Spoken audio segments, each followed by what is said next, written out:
अगर आप हिंदू हैं तो ये वीडियो आपके लिए है। अगर आप भारत के लोकतंत्र में विश्वास रखते हैं तो ये वीडियो आपके लिए है। और अगर आप सोच रहे हैं कि बंगाल में हो रही हिंसा का आपसे क्या लेना देना, तो शायद आप गलत हैं। ये वीडियो आपके लिए है। दोस्तों, वेस्ट बंगाल के मुर्शिदाबाद से एक बार फिर से खबर आई है। हिंदुओं के घर जला दिए गए, लोगों को मारा गया और परिवारों को अपना घर छोड़कर पलायन करना पड़ रहा है। पर सबसे बड़ा सवाल तो यह है कि सरकार क्या कह रही है। जब गाय को जिंदा काट कर जलाया जा रहा है, लोग माँ बहन के साथ छेड़छाड़ हो रही है, तो बंगाल में टीएमसी की सरकार की चीफ मिनिस्टर ममता बनर्जी और उनके फेवरेट डायलॉग आप तो जानते ही हैं, खेला हो बे। लेकिन आज जो खेला हो रहा है वो हिंदुओं के खिलाफ हो रहा है, डेमोक्रेसी के खिलाफ हो रहा है।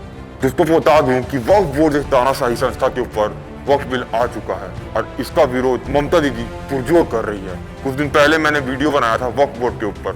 इसके ऊपर एक नया संशोधित बिल आया है कि कैसे इस बिल ने वक्फ बोर्ड को लोकतांत्रिक बना दिया। लेकिन सबसे पहले विरोध करने वाली नेता कौन थी? ममता बनर्जी।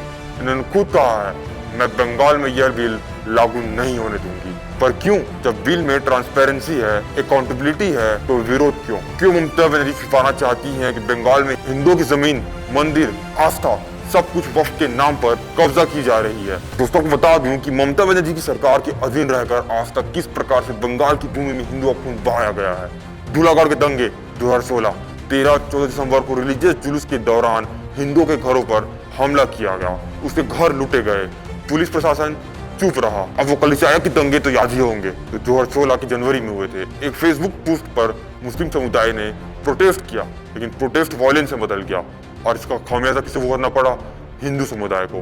पुलिस स्टेशन तक जला दिया गया, 30 से ज्यादा लोग घायल हुए, पुलिस प्रशासन चुप था। दोस्तों को बादुरई दंगे तो याद ही होंगे, 2017 जुलाई में हुए थे। एक छात्रा की पोस्ट पर पूरा शहर जला दिया गया था, हिंदुओं के घर, दुकान सब लूट लिए गए थे, एक इंसान की मौत भी हुई थी। सरकार ने क्या किया? आपको अभी हाल फिलहाल 2024 का कोलकाता मेडिकल कॉलेज का केस तो याद ही होगा, जहाँ पे एक डॉक्टर के साथ रेप किया गया, मेडिकल सर्विस कोलैप्स हो गई, लेकिन ममता बनर्जी चुप रही। मीडिया प्रेस कॉन्फ्रेंस देने से मना कर दिया। तो क्या ये तानाशाही नहीं है?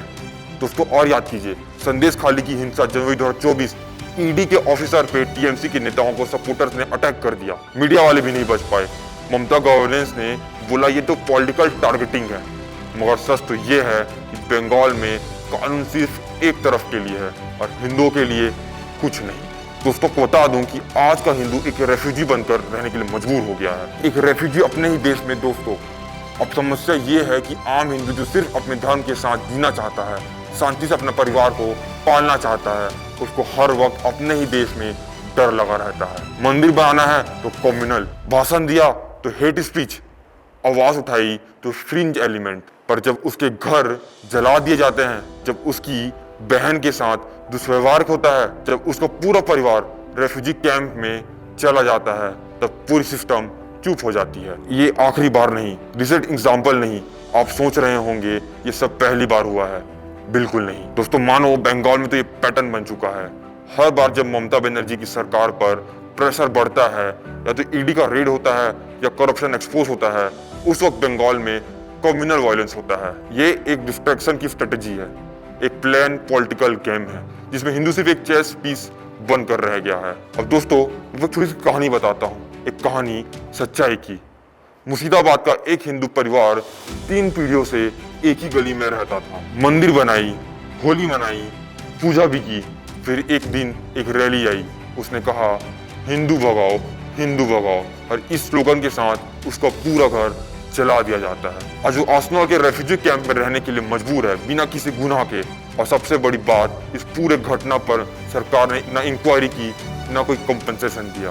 अब क्या करें मैं बताता हूँ। आंखों पर पट्टी बांधना बंद कर दीजिए, सिर्फ वोट के लिए मत सोचिए। ये समस्या सिर्फ बंगाल की नहीं, कल आपके राज्य में भी आ सकती है। देश के लिए, धर्म के लिए, संविधान के लिए सच के साथ खड़े हो जाइए। दोस्तों मैं अंत में आपसे इतना ही कहना चाहूंगा, अगर आप हिंदू हैं, अगर आप सच्चाई से डरते नहीं हैं, और अगर आप इस नैरेटिव के खिलाफ एक आवाज बनना चाहते हैं, तो ये वीडियो को लाइक करिए, कमेंट करके अपना रोष व्यक्त कीजिए, और सबसे जरूरी इस वीडियो को अपने हर हिंदू भाई तक पहुंचा दीजिए। ये समय है जागने का, ये समय है कहने का, अब और नहीं।